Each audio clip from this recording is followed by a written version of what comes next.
เปิดอะไรเลยขอบใจ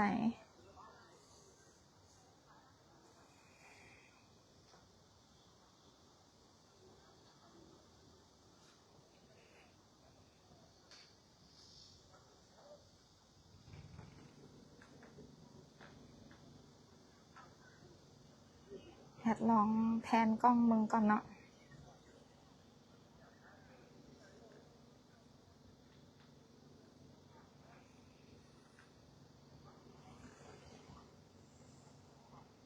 โอเค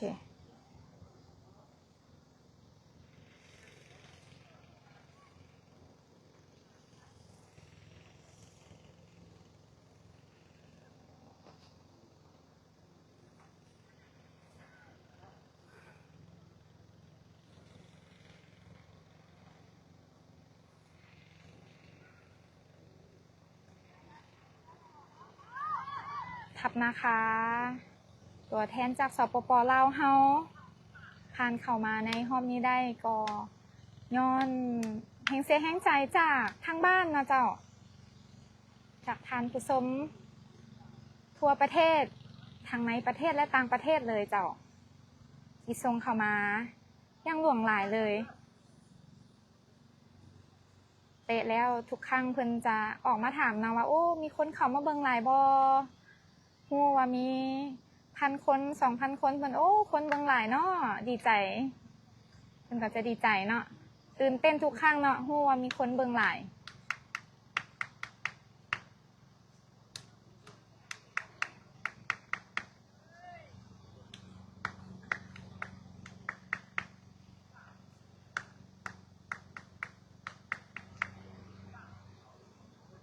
แอดต่างหน้าให้สโมสรวิไลกุลนะคะหรือ WG นะคะเฮาขอแสดงความขอบใจมายังการนำภาครัฐนะเจ้าที่ได้ให้ความอำนวยความสะดวกนะเจ้าในทุกๆด้านเลยเพราะว่าจะเป็นเรื่องเอกสารและการขอวีซ่าต่างๆนะเจ้าพร้อมทั้งยังทรงกำลังใจเข้ามาอยู่ตลอดเลยนะเจ้าให้กับทานประธานเวียงไซวิไลกุลของเขาส่งมาถึงน้องๆและคณะครูฝึกและทีมงานสตาฟทุกคนนะเจ้า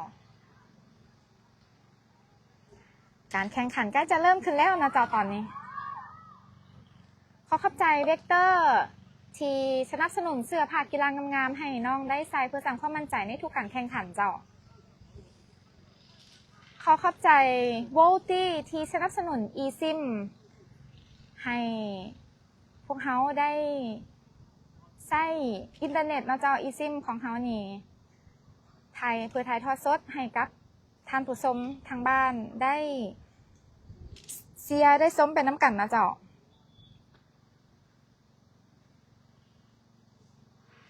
เน็ตเพิ่นกะเสถียรดีเนาะมีความไวสูงตั้งแต่ถ่ายมาก็ยังบอมีสะดุดเลยเนาะส่วนใหญ่จะสะดุดเพราะอุปกรณ์เขาเองเนาะเดินทางไปทั่วโลกถ้ามีแผนเดินทางไปเที่ยวอยู่ใส่สามารถติดต่อหาเพิ่นได้เด้อเจ้าการติดตั้งก็ง่ายเนาะจะเป็นการสแกน QR เข้าไปในเครื่องโทรศัพท์แล้วก็เปิดใส่ Data Roaming แล้วก็ใช้งานได้เลยนะเจ้าเพจของเพิ่นแมน VOLTEY นะเจ้า VOLT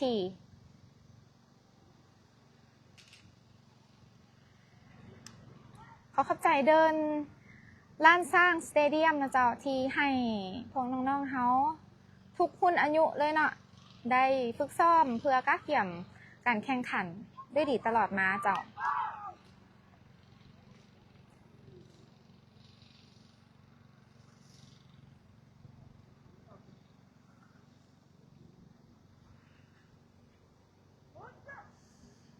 ขอขอบใจนมโฟโมสนะเจ้าที่สนับสนุนนม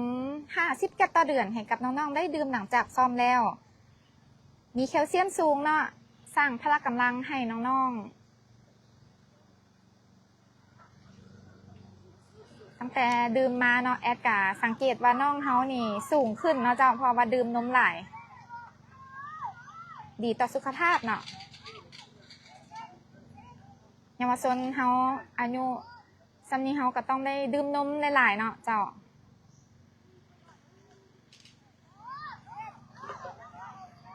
ขอขอบใจน้ำกากว่างน้ำดื่มกากว่างน้ำเด้อเจ้าอยู่แขวงบริคำไซเนาะเพิ่นก็สนับสนุนน้ำดื่ม100 แก๊สต่อเดือนเช่นเดียวกันเจ้าขอขอบใจ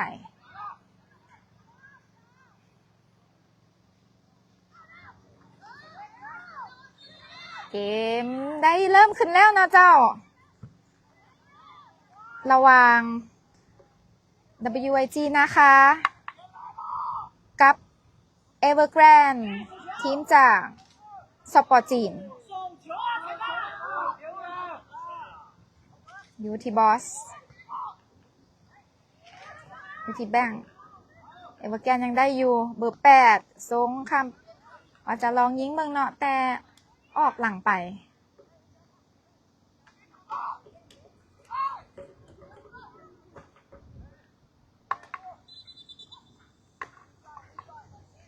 อยู่ที่ลู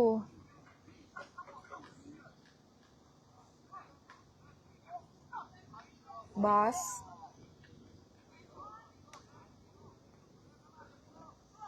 ดูคิวหาส่งคืนให้ดูกลับมาที่บอสสายฟ้าจะส่งให้แบงค์เนาะแต่ว่าบอผ่านเบอร์10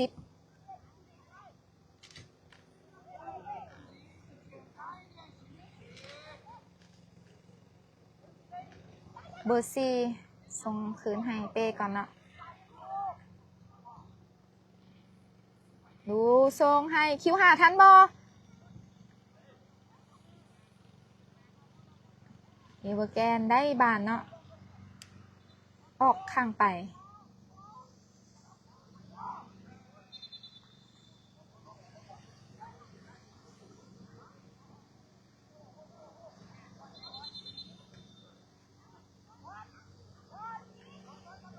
เป็นบานทุ่มของเอเวอร์แกน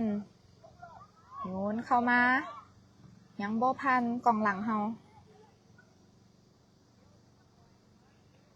สบายดีท่านผู้ชม 2,300 คนนะเจ้า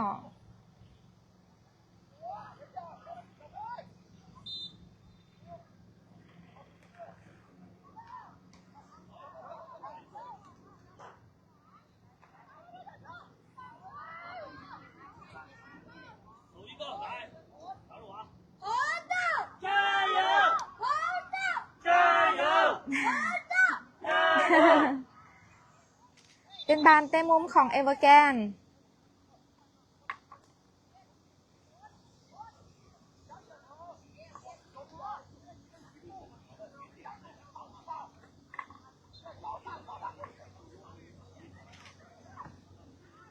ส่งเข้ามาว่าจะให้เบอร์8แต่ยังบ่ถึงเนาะเป็นบานยนต์ของ WIG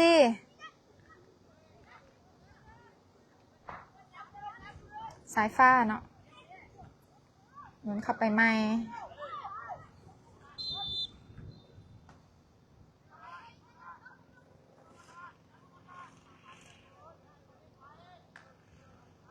ที่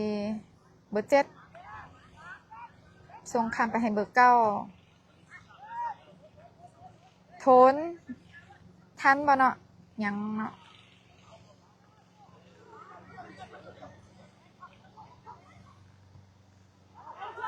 โอ้ถึกส่วนกลับเสี่ยวขนาดนั้นเมื่อกี้นี้เอเวอร์แกน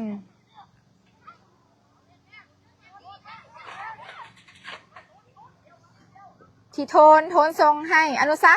กทรงให้ยังติดผู้ดินของเอเวอร์แกนกลับมาอยู่ที่เบอร์8อยู่ที่เบอร์11ส่งเข้าไปเปปัดออกไปได้เนาะ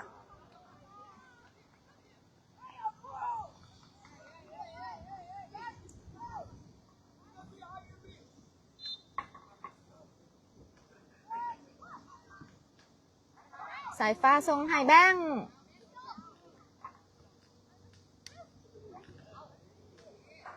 ออกข้างไปเป็นบานของเอเวอร์แกนเบอร์11 พยายามจะส่งให้เบอร์10ต่อแต่ยังบอถึง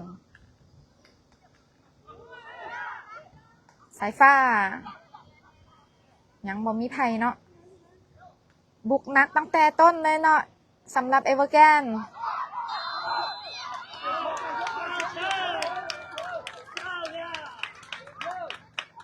เป็นบานฟาวน้องอนุสักษ์ถึงขับไปถามกรรมการเนาะฟาวอย่างน้องเมื่อกี้นี้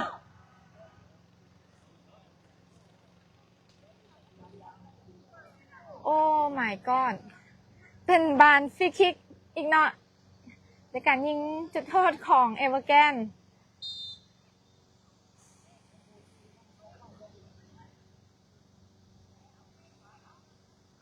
เป้เอ้ยเก่งหลายสุดยอดตบมือให้แล้วเนาะยังเหนียวแน่นเนาะเป้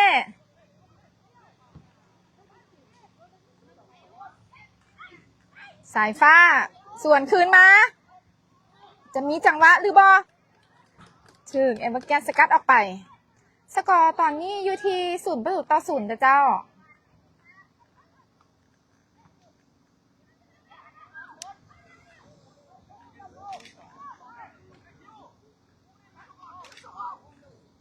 บอสส่งให้สายฟ้า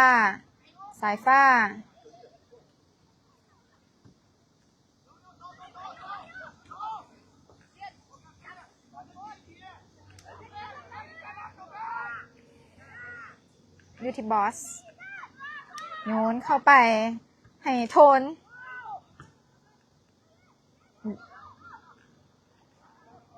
คิวหาทันบอยังทันอยู่นะติดเบอร์7คิวโอ้โทนเนาะเจ้าขอโทษหลายๆอยู่ไกลเกินไปเนาะ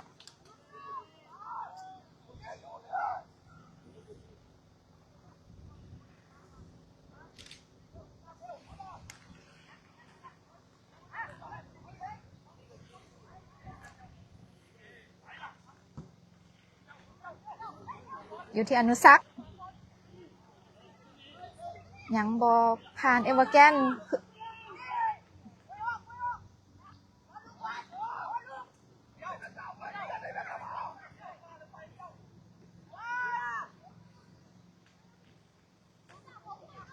ที่รูมงให้อนุสักษ์มงให้โทนอนุสักษ์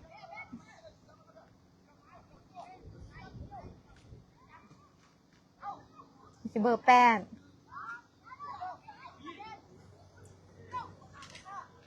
เอเวอร์แกนต่อบันกันได้งามหลายเนาะเจ้า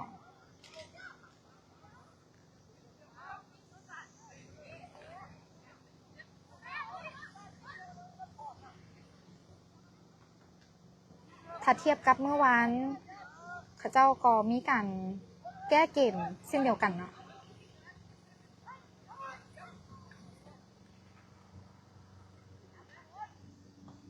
ที่เบอร์11ส่งให้เบอร์29โทนได้บานโทนหาจังหวะยิงอุ้ยส่งให้อนุสักษ์จังไรเอ้ยข้ามคานไปเนาะน่าเสียดาย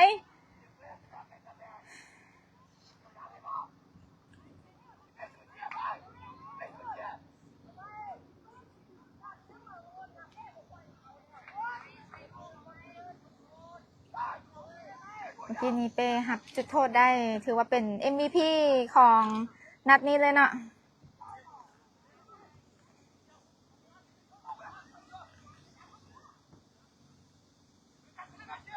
อยู่ที่เอเวอร์แกนเบอร์11สายฟ้าเขาจะทันบอแบ่งขึ้นมาซอยเนาะอนุสักษ์จังไหนโยส่งบานผิดพลาดน้อยนึงเนาะส่วนขึ้นมาอีกแล้วเอเวอร์แกนยังได้บานอยู่ถึก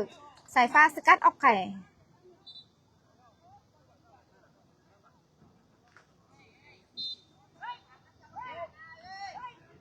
เป็นบานยูนของเบอร์11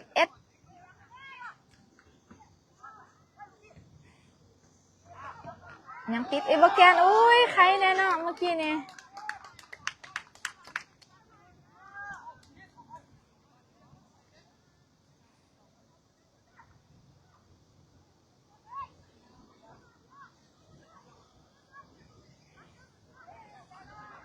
เป็นบานเตะมุมของเอเวอร์แกน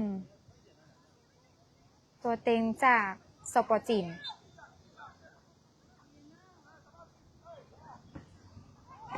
โอ้เปเฮายังปัดได้อยู่ WG ว่าจะสวนกับยังบ่ได้เนาะดินบานไว้สายฟ้าโอ้ยังบ่ได้เถอะลูส่งให้แบงก็ว่าจะส่งให้โทนถือกองหลังเขาเจ้าสกัดออกไป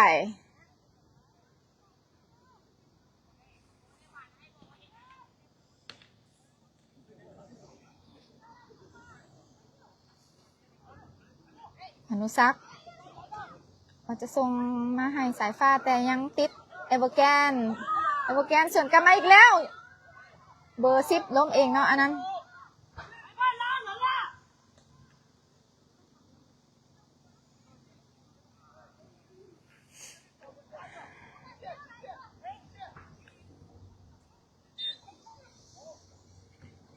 สบายดีท่านผู้ชม3,100 คนนะเจ้าที่เข้ามาติดตามรับชมการถ่ายทอดสดรายการแข่งขันบานเต้นเยาวชนใบยังเตี้ยนคัพ2026มาเจ้าอยู่ที่นครเซี่ยงไฮ้สปจีนโทนคิว5กับคืนเฮดเป้ทีลู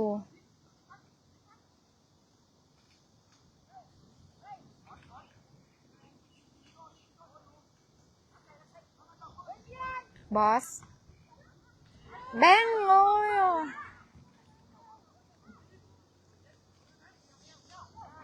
อนุสักเอาจังไดลองส่งสายฟ้าเข้ามือผู้รักษาประตู WIG นะคะหรือสปป.ลาวเฮาก็พยายามจะเฮ็ดประตูเส้นเดียวกันอะมีโอกาสบุกขึ้นมาหลายครั้ง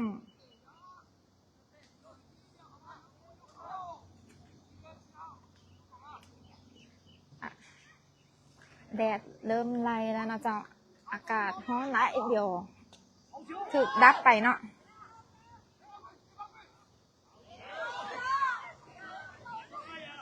อยู่ที่สายฟ้ายังบอผ่านถึกเบอร์29ได้บานมานี่ส่งเข้าไปในเขตโทษแต่คิวหาเขามงออกไปได้เนาะ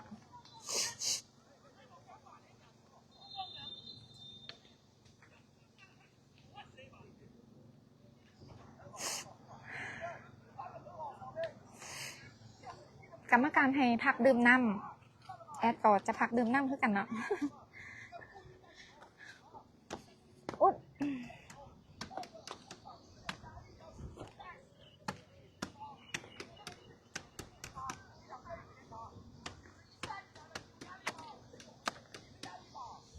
เบิ่งว่าโค้ชเฮาจะแก้เกมแนวใด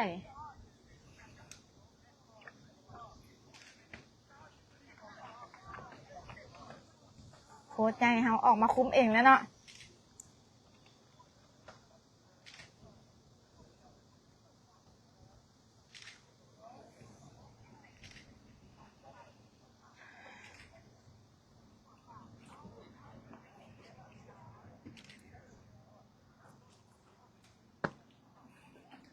เก่งเนาะเป็นมือกล้องได้นี่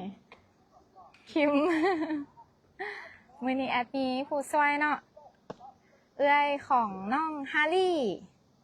ชื่อว่าน้องคิมเนาะเพิ่นมาซอยถ่ายรูป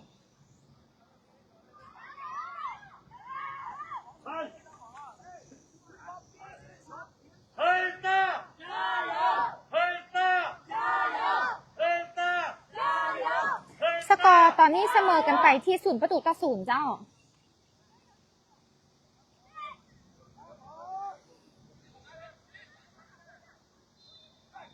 อยู่ที่คิว5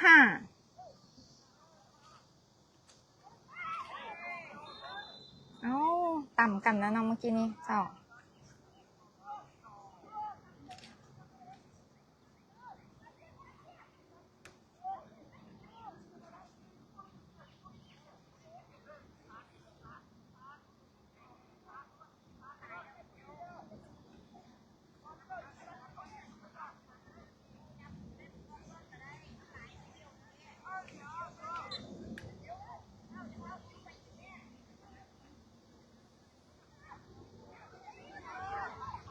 ซักเปิดเข้าไปออกหลังไปเนาะเป็นบ้านของเอเวอร์แกน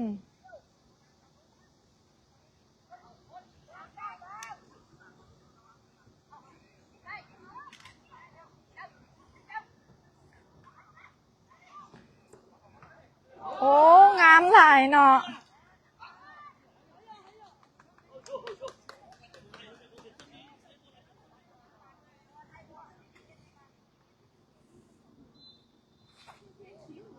เจ้าทีมเอเวอร์แกนเป็นตัวตึงนั่นน่ะตัวเต็งของสปอร์จีนเลยผ่านมาแมนเพิ่นครองอันดับที่1ของตารางเลยนะเจ้า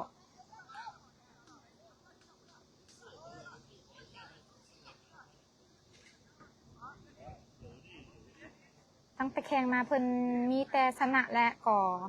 เสมอเนาะยังบ่ทันได้เสียเถื่ออาจจะเป็นข้างทำอีทีจะได้เสียให้ WIG นะคะก็เป็นได้เนาะ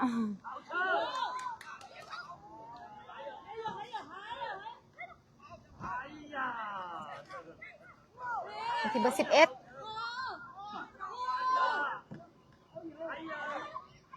บอสเอเวอร์แกนสกัดออกไป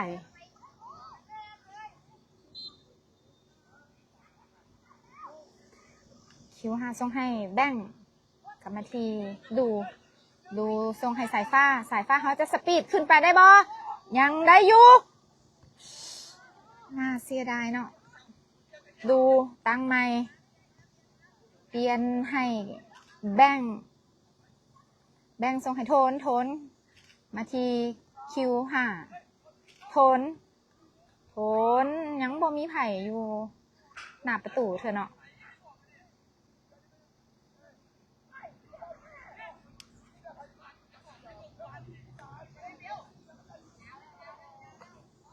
เจ้าเฮาเจอกับข้าเจ้าเมื่อวานนี้ตอนเช้าเนาะเจ้า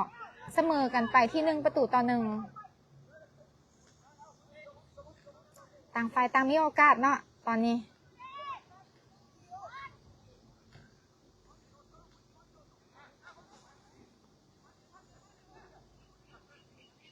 มาห่วมทรง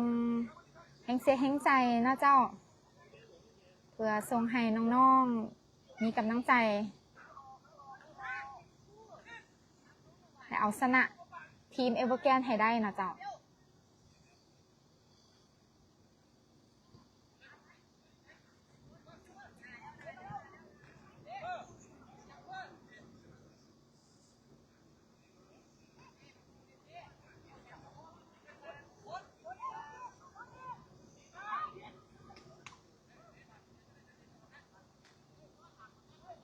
อยู่ที่ลู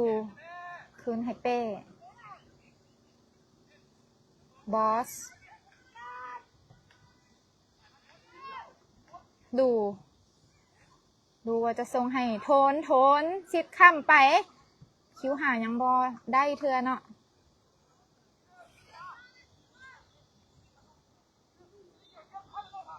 เจ้านัดนี่มันบอง่ายเลยต่างฝ่ายต่างแก้เกมใส่กันนะจ๊ะเพื่อจะมาหักมือ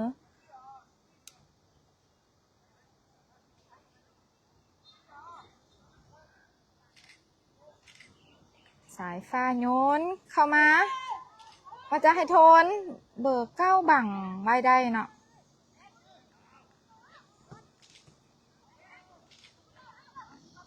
เบอร์11พลิกมาเบอร์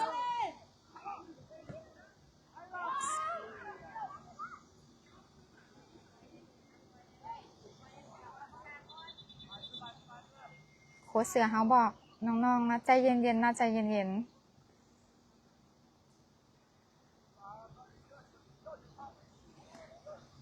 เป็นบ้านของเอเวอร์แกนอยู่ไก่เนาะบางเทอแอดกะแยกบ่ออกว่าสีแดงหรือสีส้ม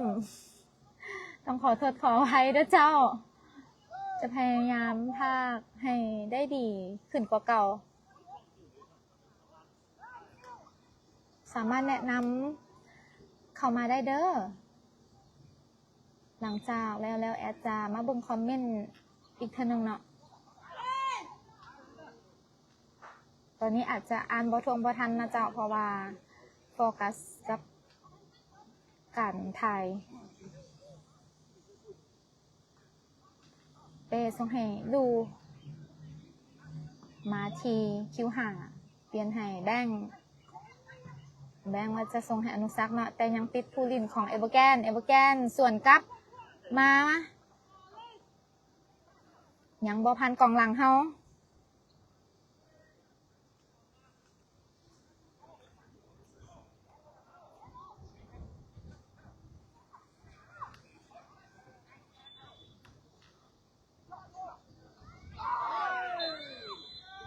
เป็นบานฟาวของ WIG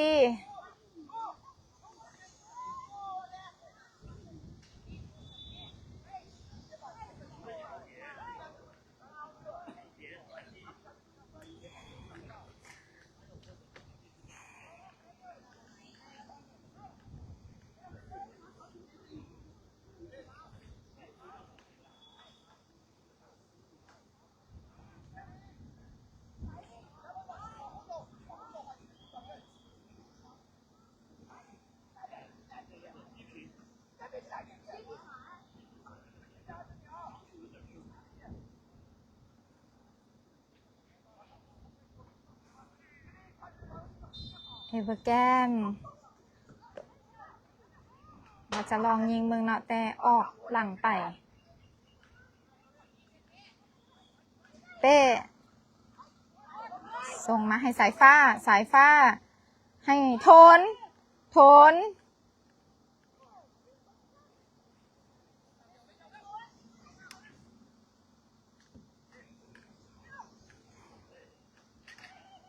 ดูเบอร์11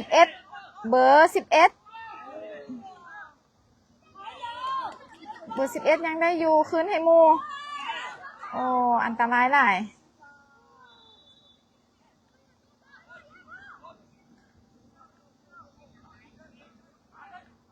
ดูทรงให้แบงทรงยาวขึ้นมายังบ่มีใครเนาะโทนนี่ว่าจากไหนน้ำมือนี่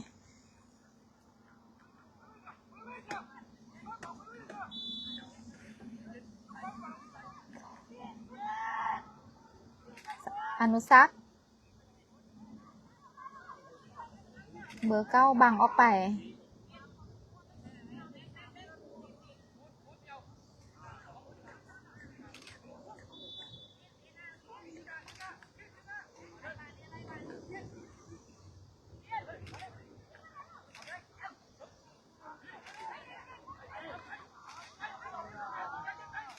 อนุสัก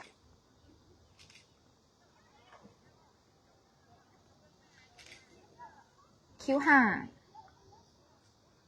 ว่าจะส่งให้สายฟ้าเนาะแต่ว่าติดเอเวอร์แกนอยู่ที่บอสแบง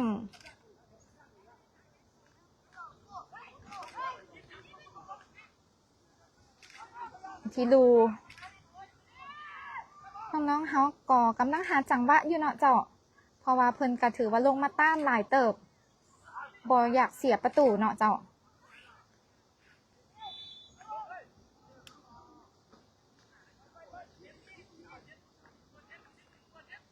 เป้ขึ้นมาโอ้ทรงเงาไปเนาะ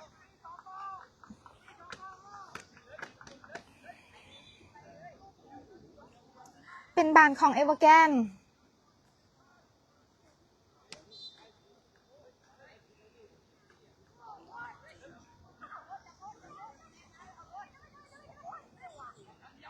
สายฟ้าจะลองจับเบิ้งเนาะยังบ่ทันเนาะไล่บานอยู่ที่เบอร์8คืนให้ผู้รักษาประตูทรงเงาขึ้นมาเอเวอร์แกนยังได้อยู่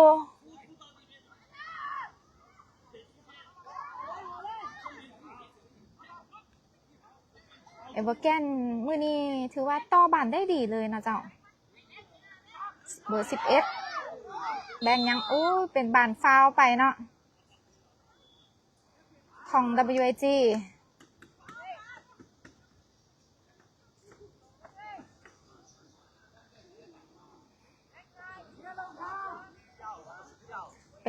ส่งสัญญาณให้โมเนาะซ้ายขวาซ้ายขวา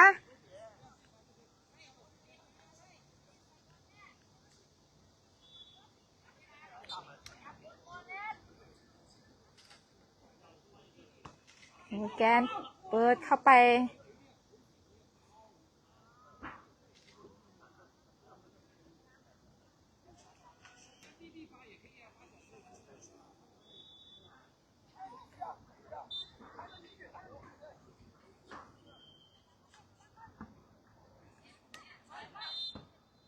เมื่อเวลาในตั้งที1เสมอกันไปที่0-0นะเจ้าระหว่างสปป.ลาวเฮา WAG นะคะกับทีมเอเวอร์แกนตัวเต่งจากสปป.จีน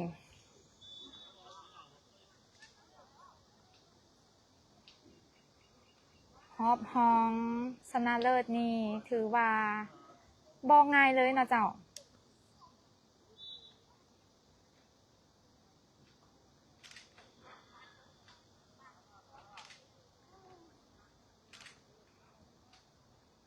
ขอให้น้องๆเขากลับมาได้เนาะในตั้งที่2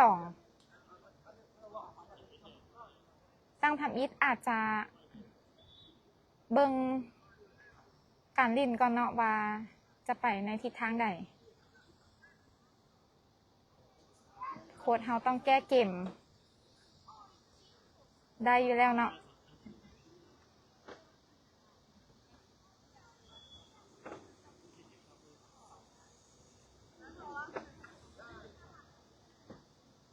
เจ้าอีกเท่านึงเนาะแอดขอแสดงความขอบใจมายังทันบ๊อบแฮนสันและทันนางสวนนะเจ้าดูมาด้ามสวนพร้อมด้วยครอบครัวที่ได้สนับสนุนปี้ย้นไปกับเวียงจันทร์เสียงให้เวียงจันทร์เป็นจำนวนเงิน 10,000 ยูโรนะเจ้าเพื่อให้ทัพนะคะคุณอายุบ่เกิน11 ปีรวมด้วยสตาฟโค้ชทั้งหมด22 คน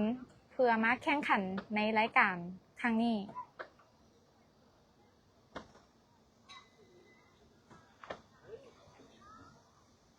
ครอบครัวเพิ่นก็น่าฮักนะเจ้ามาจากโปรตุเกสเลยแล้วตอนน้องๆเฮาอยู่13ไปแข่งไอเบอร์คัพเนาะทานบ๊อบแฮนสันและมาด้ามสวนนะเจ้าพร้อมด้วยครอบครัวได้กาเกี่ยมอาหารลาวนะเจ้าฮู้ว่าน้องๆเฮาคิดฮอดข้าวเหนียวเนาะตำบักหุ่งเนาะเพิ่นได้เฮ็ดมาให้หลายครั้งหลายคราวเลยนะเจ้าเพื่อเป็นกำลังใจให้กับน้องๆโอ้ว่าถึงตำบักหุ่งนะเจ้าเมื่อวานนี้เนาะเจ้าทางกงสุลใหญ่แห่งสปป.ลาวประจำนครเชียงให้สปป.จีนนะเจ้า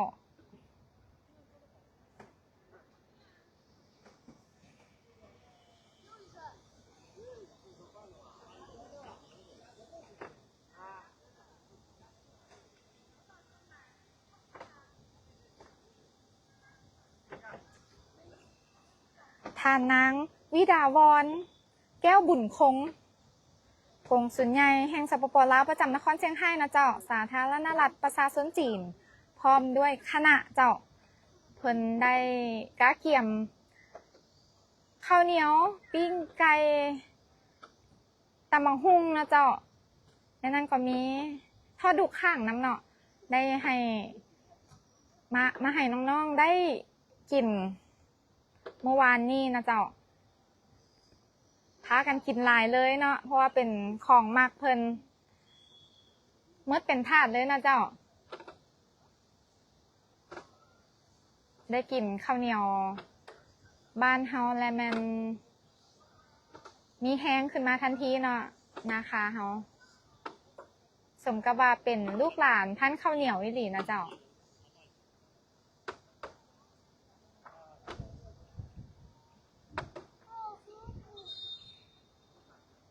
กินอาหารใดก็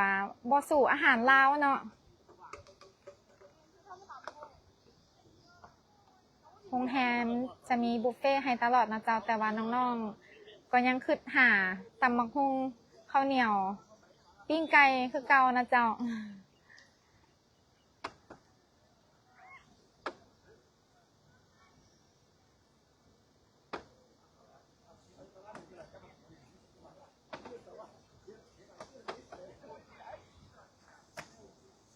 ขอขอบใจท่านผู้ชม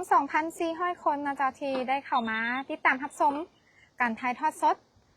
รายการใบยังเตี้ยนคัพ2026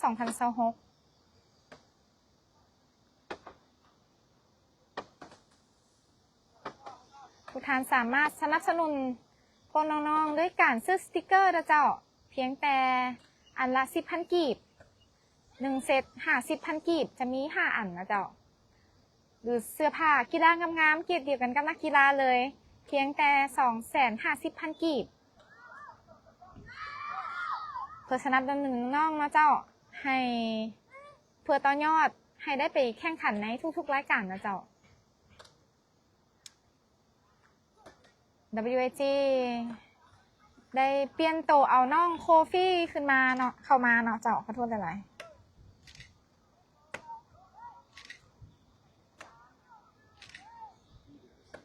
เพิ่นก็บ่ได้เฮ็ดแต่มาหุ้งเพชรปานใดเนาะจ้ะเมื่อวานนี้เพราะว่าฮู้ว่าน้องๆกำลังมีแข่งอยู่เนาะก็เลยเฮ็ดแบบรสชาติบ่จัดหลายนะเจ้าใส่หมักเผ็ดหน่อยนึงเพิ่นก็ท่วงอยู่เป็นหยังคือบ่เฮ็ดเผ็ดโลดว่าซั่นโค้ชเฮาก็บ่ให้กินเผ็ดเนาะเราต้องรักษาสุขภาพทางกายให้พร้อม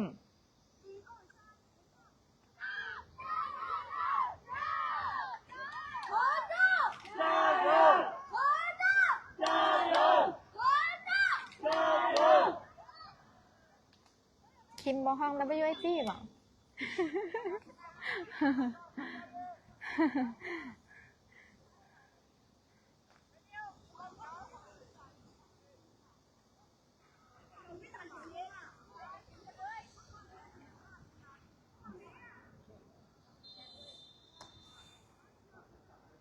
เบอร์7เปิด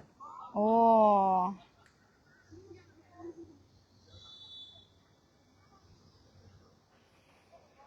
เจ้าเพียงแต่ส่งกำลังใจเข้ามาก็ถือว่าเป็นการสนับสนุนน้องๆเช่นเดียวกันนะเจ้าสามารถกดไลค์กดแชร์เพื่อส่งกำลังใจให้ทัพนะคะเอาชนะการแข่งขันในครั้งนี้ไปให้ได้นะเจ้าอยู่ที่บอสน้องอนุสักรอดบางขาให้โทน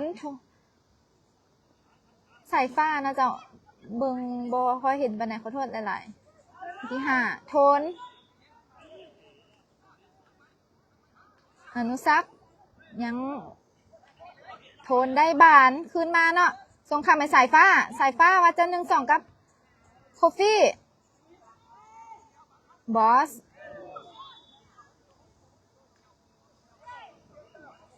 ลูคิว5ส่งบานไว้เนาะส่งคืนมาให้ดูบอสสายฟ้า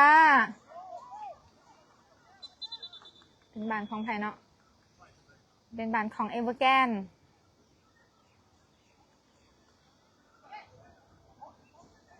บอสลงเด้ออยู่ที่เอเวอร์แกน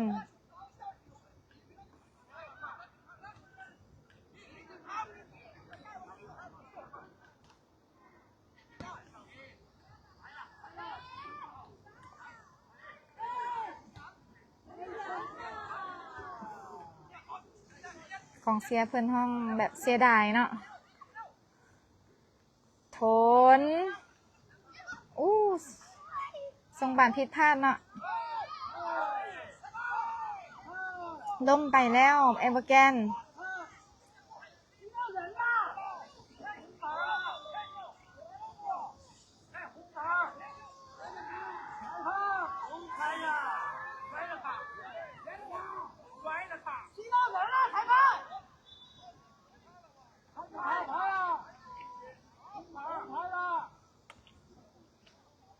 มีอาการบาดเจ็บไปแล้วนะเจ้าเอเวอร์แกนจะเปลี่ยนตัวหรือบอ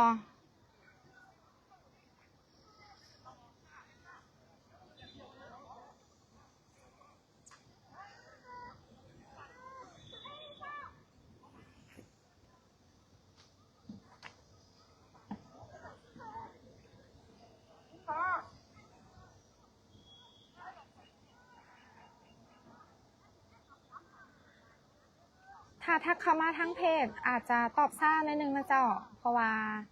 ทีมงานทุกคนแมนได้มาร่วมรายการแข่งขันนะเจ้าติดภารกิจเนาะพอตอนนี้เขามี2รายการเลยแล้วเป็นจังไหนแอดจะประสานหาทางบ้านเฮาเนาะแล้วให้ขอเบอร์ให้เพิ่นเอาเบอร์ติดต่อให้เนาะเจ้าถ้าสนใจซื้อเสื้อหรือสติกเกอร์แมนสามารถติดต่อหาเพิ่นได้นะเจ้าจะได้แก้ไขไปก่อนเนาะเปลี่ยนตัวออกไปแล้วนะคนนั้น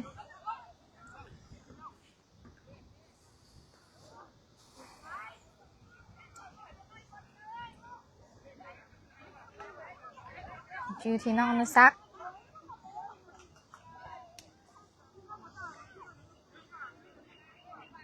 สายฟ้า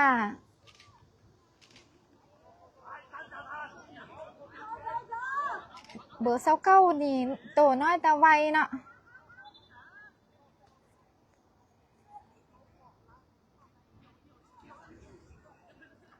บอสส่งให้อนุซัก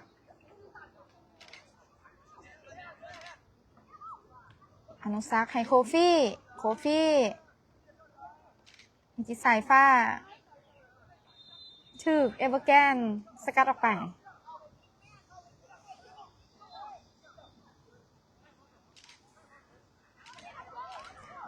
เป็นเกมที่สูสีนะเจ้าต่างฝ่ายต่างประมาทบ่ได้เลย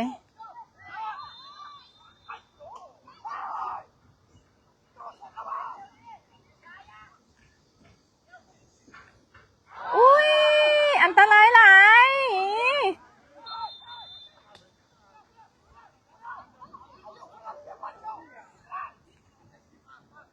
ดูมีที่เบอร์ซีส่วนขึ้นมาอีกไม่อีกเนาะเอเวอร์แกนใจหายเลยเนาะลูกเมื่อกี้นี่เจ้าสกอร์ตอนนี้เสมอกันไปที่0-0นะเจ้าขอโทษขออภัยผู้ปักสกอร์เพิ่นติดภารกิจอยู่เนาะ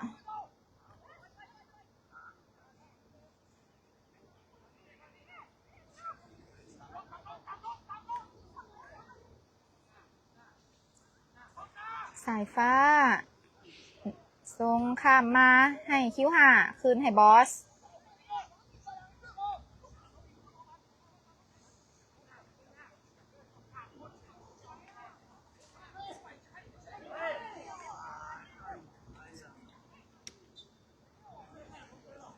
เป็นบานฟาวของเอเวอร์แกน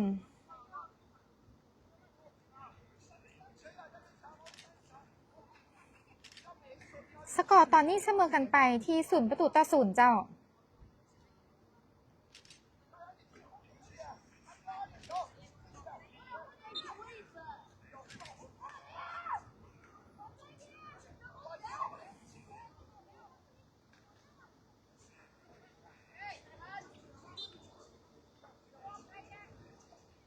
อนุซัก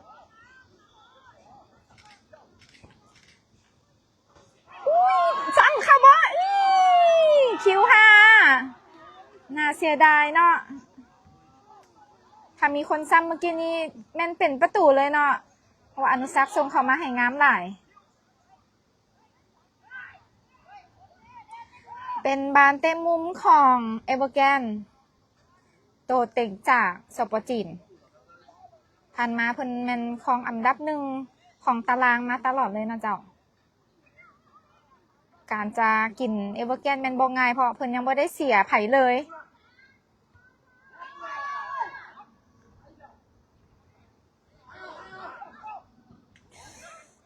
มาอยู่แถวนากลเฮาเธอได้แล้วแอดอันนาใจหายเนาะสายฟ้าส่วนคืนมาไวๆทันในบ่อไพ่เป็นประตูของ WIG โอ้เก่งมากสุดยอดเนาะหากเพราะว่าจะกินข้าเจ้าบ่แม่นง่ายเนาะสปป.ลาวเฮานำสปจีนจากทีมเจ้าภาพเอเวอร์แกนไป1-0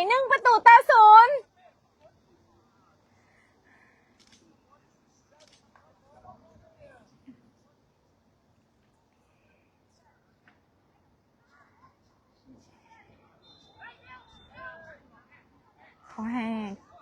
น้องๆเขาต้านไม่ให้ได้เนาะน้ำขึ้น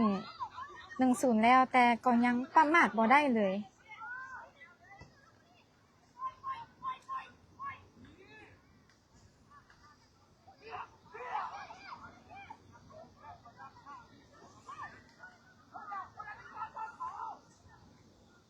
เป็นการยิงของน้องสายฟ้าค้ำจันทร์เจ้าเมื่อกี้นี้มาในเบอร์7ลัคกี้นัมเบอร์เนาะโอ้ยทรงบานพลาดนะคิ้ว5สายฟ้าสปีดขึ้นมาไหมเนาะยังผ่านไปได้อยู่ทรงเข้ามาติดเบอร์9ทรงมาว่าจะให้เบอร์4กองหลังเขายังได้อยู่บอสดูอนุสัก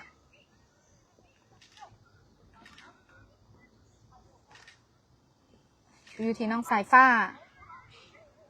เขาเนี่ยมันจะถึกจับบต่ำกัน2 หรือ 3 คนนะเจ้าพอเพิ่นอาศัยความไวเนาะสปีดสายยาเพิ่นแม่นสปีดเนาะ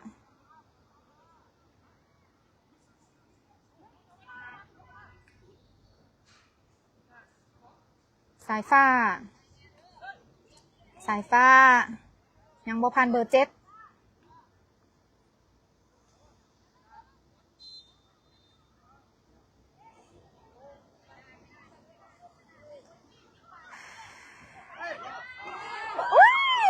เกือบเป็นประตูที่2เนาะโดยน้องคิว5ขออีกลูกนึงให้สบายใจแน่เนาะเขาจึง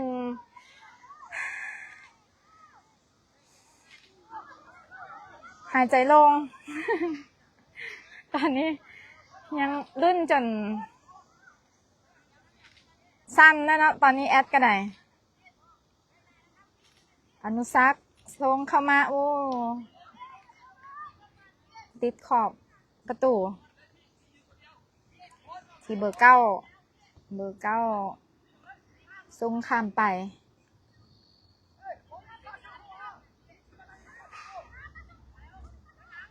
เบอร์9ทรงยาวขึ้นไปว่าจะให้เบอร์4เข้ามือผู้รักษาประตูเป้ไซยาลาดนอนอยู่เนาะนอนเบิง จอบเบิงสถานการณ์แล้วทรงยาวขึ้นมาให้สายฟ้าโอ้บอทันเธอเนาะมีคอมเมนต์มาว่าสายฟ้าไว้สุดเห็นปะแมนเพิ่นเลยเป็นมีสัญญาว่าสปีดเนาะหมู่คนบางคนก็เอิ้นลูกสิ้นจีนเพิ่นอยากได้ฟาวเนาะโค้ชเพิ่นว่าเอ้าเป็นหยังคือบ่ฟาวเพราะว่ากรรมการยังบ่เป่าเนาะ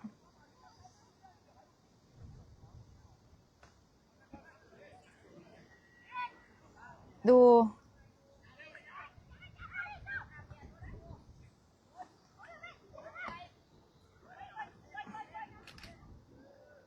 เป้หักส่งสัญญาณให้หมู่ตลอดเนาะบ่อยากให้หมู่อันนั้นบอส สายฟ้าดู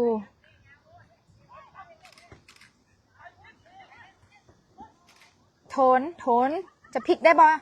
ส่งให้หิวหาก่อนเนาะอยู่ที่อนุสักษ์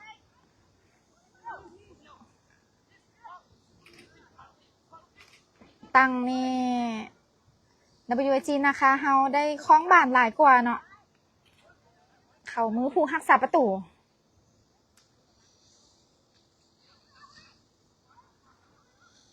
ขออีกประตูนึงเนาะ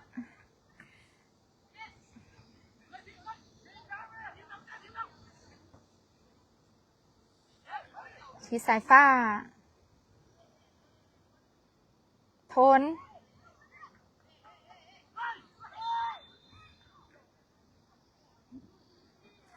กรรมการเป้าให้พักดื่มน้ำกองเชียร์เฮาเนาะหรือแฟนบ้านจากเซี่ยงไฮ้เอ้ยอลิสา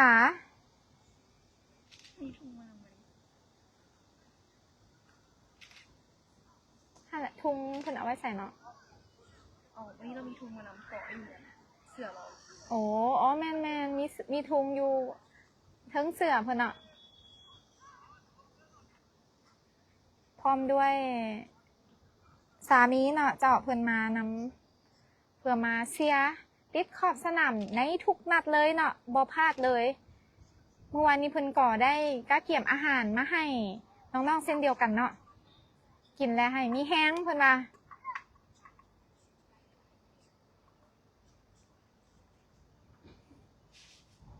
ผู้ที่เพิ่นซื้อกระเล่มเป็นรางวัลให้น้องๆเนาะเจ้า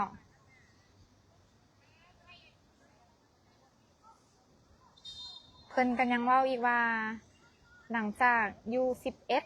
เตะแล้วก็อยากไปติดตามไปเชียร์เนาะอยู่เมืองซูโจวเช่นเดียวกัน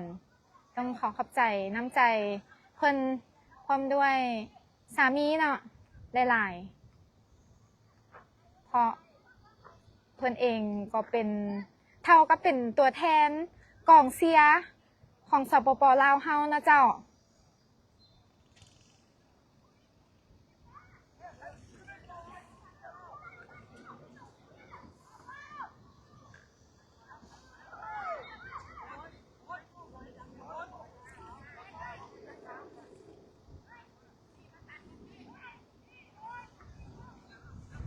บ้านอยู่ที่เอเวอร์แกน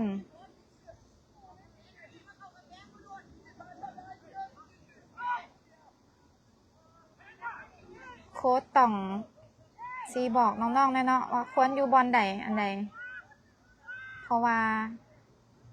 เขาจะเสียลูกบ่ได้เลยเนาะเสียประตูบ่ได้เนาะเพราะว่าตอนนี้ยังนำอยู่มีโอกาสชนะเพื่อเข้าไปหอบสิงชนะเลิศยังได้อยู่เนาะเก่งหลายน้องๆเฮายังซอยกันต้านได้ดีเนาะเป็นบานเตะมุมของเอเวอร์แกน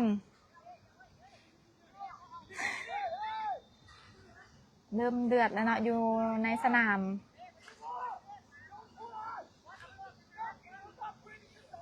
โค้ชสปอร์จินก็เริ่มใช้เสียงดังขึ้นเนาะเพื่อคุมเอเวอร์แกน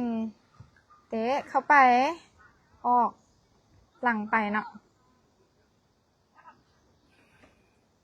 เป็นบานตั้งเตะของ WAG อยากให้เวลาเมื่อเด้เนาะ แอดรุ่นจนมือสั่นน่ะถ้าบ่มีขาตั้งมันทายแล้วมันคือสิสั่นอยู่เนาะจิสายฟ้า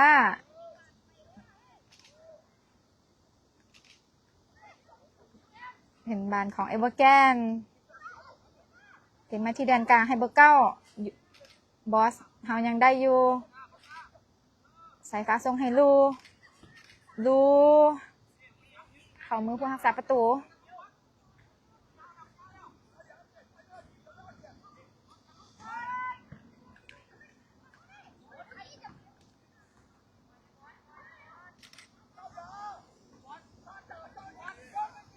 ยังจักนาทีเนาะแอดก็อยากโทรไปถามอยู่เนาะแต่ว่ารุ่นให้เวลามืดบายๆเนาะตอนนี้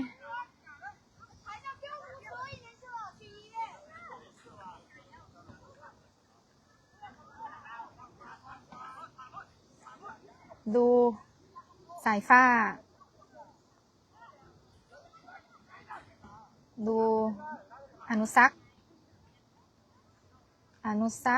ยังว่าจะส่งให้โทนเนาะแต่ติดเบอร์7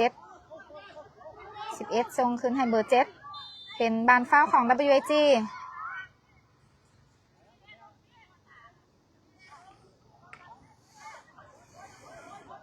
ตอนนี้สปป.ลาวเฮานำสปป.จีนไป1-0เจ้าในห้องชนะเลิศเนาะหรือ4ทีมสุดท้ายโอ้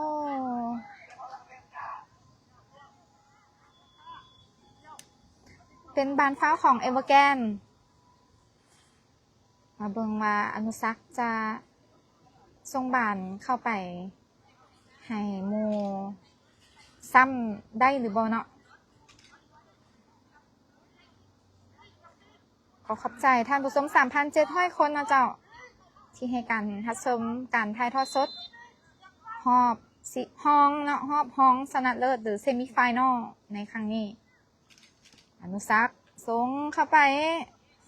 ออกหลังไปเนาะน่าเสียดาย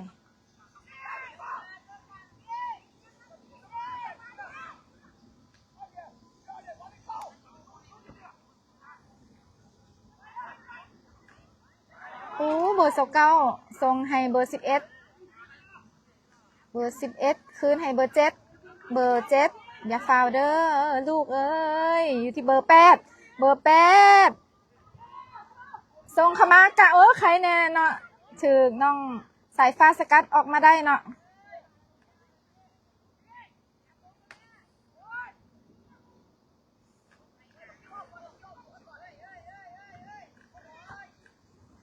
หายใจหายคอบ่ทันแล้วเนาะตอนนี้สายฟ้า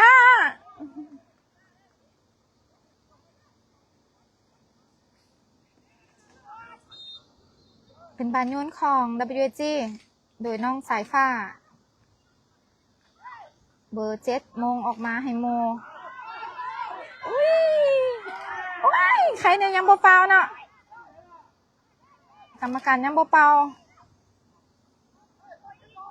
วิธีบอสอุ้ยเป้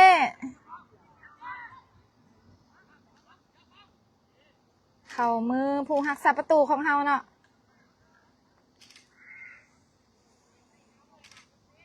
อยู่นี่ฮ้อนหลายเด้อเจ้าได้ยินเพิ่นว่าย้ำหนาวก็หนาวหลายย้ำฮ้อนก็ฮ้อนหลายนะเจ้า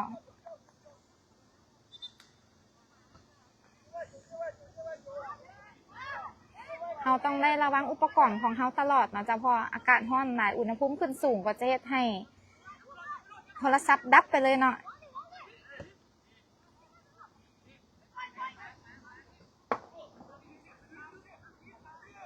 เวลาแอดถ่ายก็จะเช็คเบิ่งความร้อนตลอดเนาะ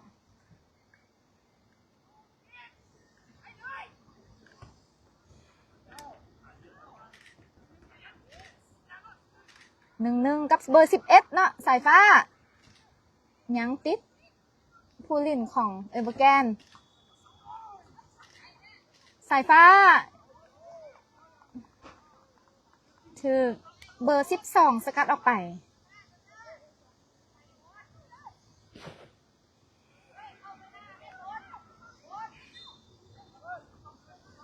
สายฟ้าส่งให้โ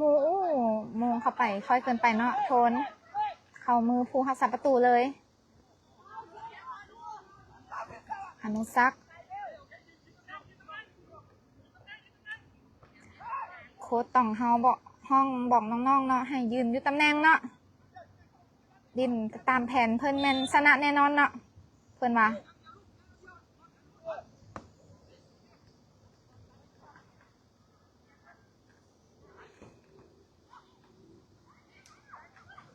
อยู่ที่เบอร์12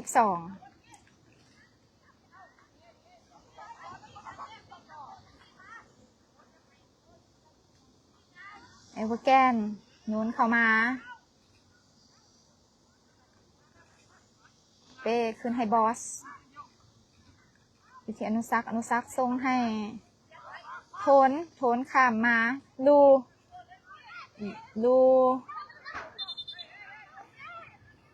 ออกข้างไปเนาะสกอร์ตอนนี้ WSG นะคะนำเอเวอร์แกนไป1-0เจ้าการเฮ็ดประตูในแต่ละครั้งมันบ่ง่ายเลยเนาะเพราะว่าเพิ่นเป็นทีมโตเต่งอันดับหนึ่งของสปอร์ตจีนในรายการนี้เลยเนาะเต้ส่งขึ้นมายังติดเอเวอร์แกน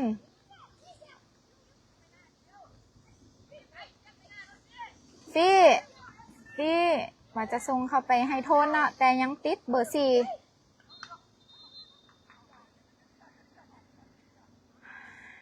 แอดตอนนี้มันอยากได้ยินเสียงหมักบีดเป่าหมดเวลาไวๆเนาะ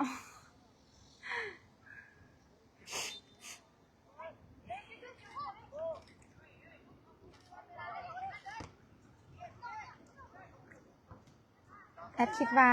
ผู้ชมทางบ้านก็คงคิดเช่นเดียวกันเนาะพอตอนนี้เราได้นำแล้ว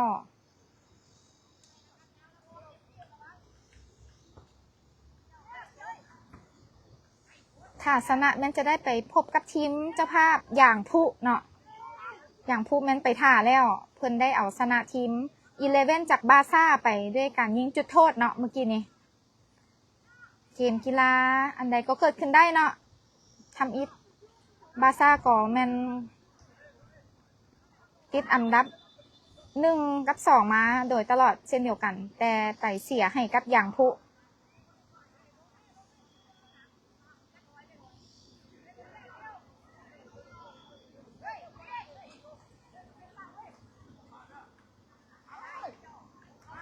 โค้ชต้องบอกอย่าฟาวเด้อ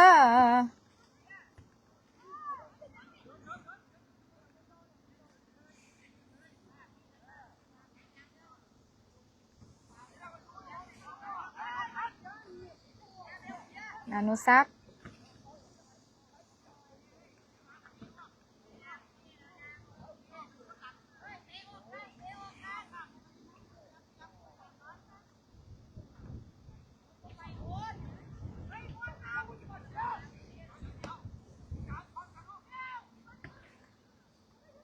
แดดเริ่มมาใกล้แอดไลน์ก็บ่ค่อยเห็นดีปานใดเนาะเจ้า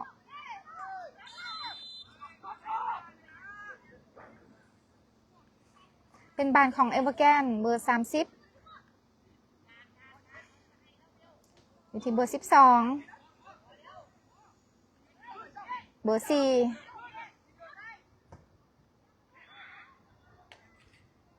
เปยังได้อยู่เปส่งให้คิวหาสายฟ้าทรงข้ามมาว่าจะให้คิวหาเนาะเป็นบ้านของเอเวอร์แกน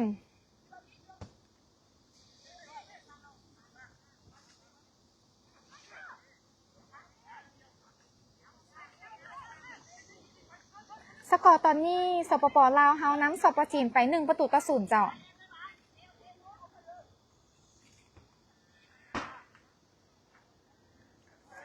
โทรศัพท์ฮ้อนแล้วเนาะเจ้า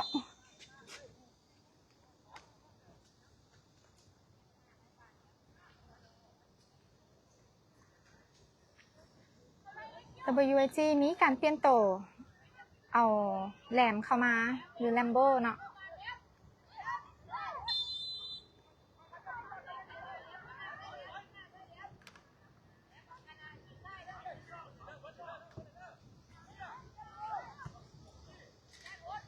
โทน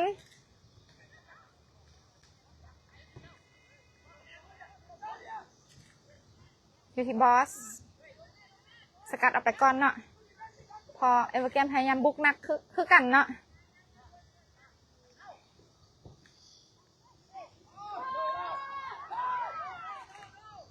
บอสสกัดออกไปก่อนเย้หมดเวลา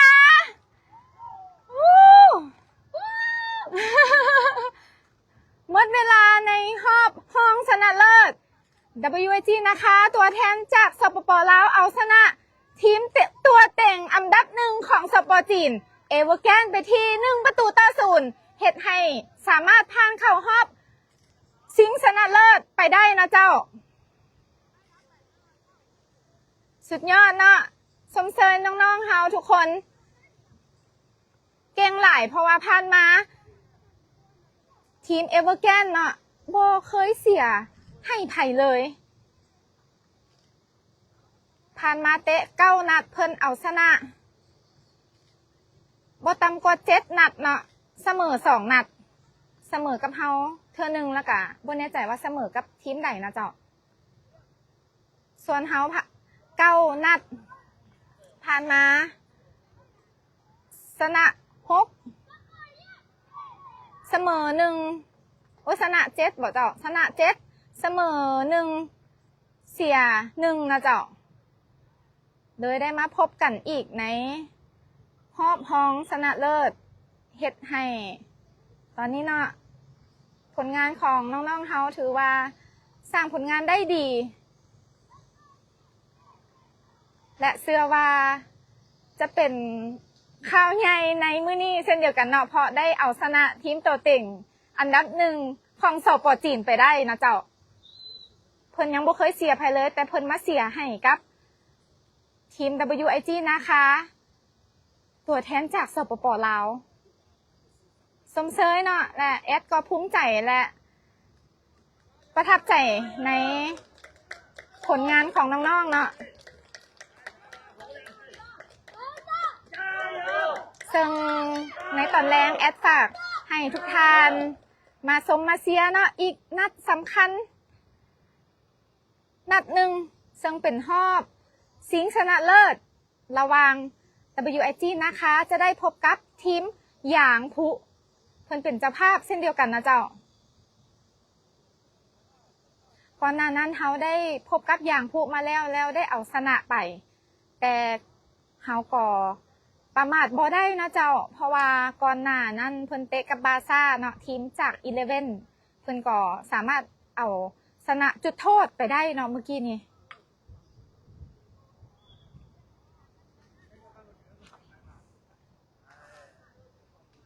เจ้ารอท่าให้น้องๆเพิ่นมาแล้วแอดจะสัมภาษณ์ความรู้สึกให้ทุกท่านได้รับชมเนาะเชื่อว่าน้องๆเขาตอนนี้มันดีใจที่สุดเลยเนาะได้ชนะตัวเต็งอันดับ1ของสปป.จีนไปได้นี่ถือว่าสุดยอดหลายนะเจ้า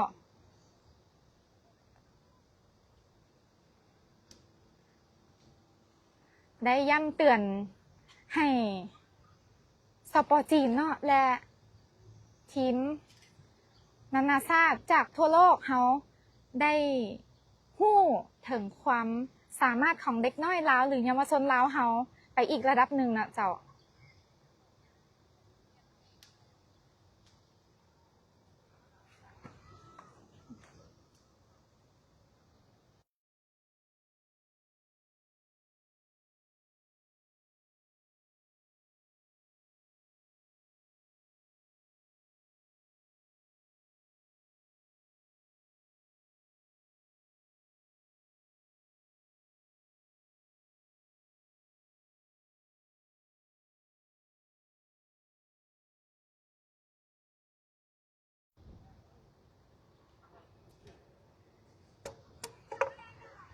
ตอนแรกนี่มันเดือดแน่นอนเนาะแอดฝากติดตามในนัดหอบชิงชนะเลิศเด้อเจ้ามาลุ้นน้ำกันว่าสปป.ลาวเฮาเนาะ WIG นะคะจะสามารถยัดได้อันดับที่1กลับไปฝากพี่น้องชาวลาวเฮาทั่วประเทศหรือบ่